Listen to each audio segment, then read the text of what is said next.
Namasté, je suis très heureuse de vous retrouver pour cette nouvelle vidéo. Je suis Anne-Laure, thérapeute en Ayurveda depuis une douzaine d'années. Très heureuse aujourd'hui de vous présenter le dosha Pitta. Je rappelle les trois doshas. Vata qui est fait d'air et d'éther dont nous avons déjà parlé. Pitta qui est fait de feu et d'eau dont nous allons parler aujourd'hui. Et Kapha qui est fait de terre et d'eau que nous aborderons dans une prochaine vidéo. Donc qu'est-ce que la constitution Pitta? Alors je rappelle que pour tous, le dosha Pitta gère notre métabolisme, c'est-à-dire la faim, la soif, l'éclat du teint notamment. Et donc les Pitta ont par déduction un très fort métabolisme. Ce sont ceux qui ont le métabolisme le plus puissant.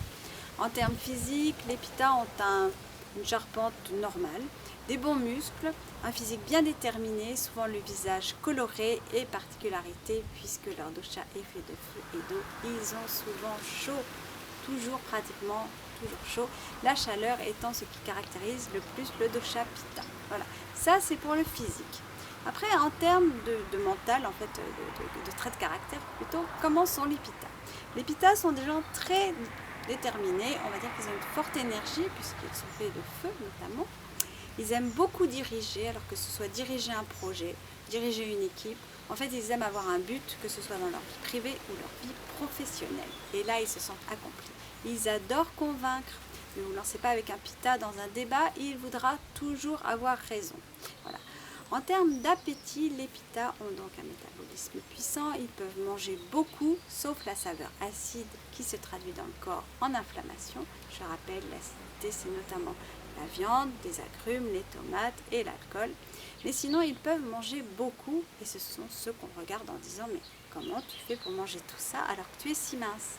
La particularité des Pitta est en effet qu'ils brûlent vite ce qu'ils mangent, donc ils peuvent manger plus que les autres sans prendre de poids.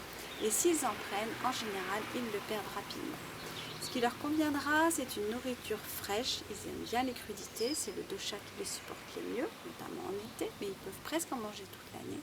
Une nourriture sinon qui sera faiblement épicée, puisque effectivement ils n'aiment pas trop les épices, ou plutôt leur corps n'aime pas trop les épices, qui va encore renforcer le feu et peut créer des irritations.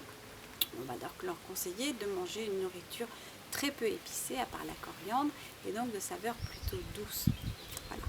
En termes de caractère, comme effectivement ils ont un feu puissant, ils peuvent s'énerver vite. Donc les Pitta sont souvent colériques, voire jaloux et nerveux.